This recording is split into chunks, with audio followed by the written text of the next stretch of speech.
What inspired you to start your coaching business, Adore Coaching?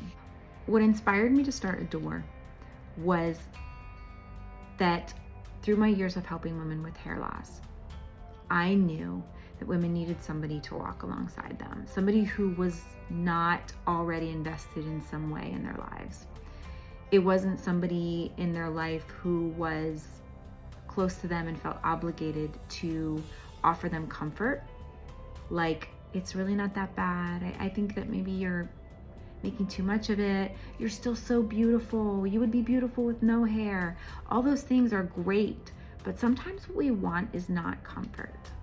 And I learned that after working with so many women, sitting with so many women, and just listening to what they were saying. We want to be heard and we want to be seen. And sometimes, instead of it being supportive in a way where somebody says, "You're beautiful, don't worry about it," instead of that, it looks like, "Wow, this really sucks. I'm so sorry.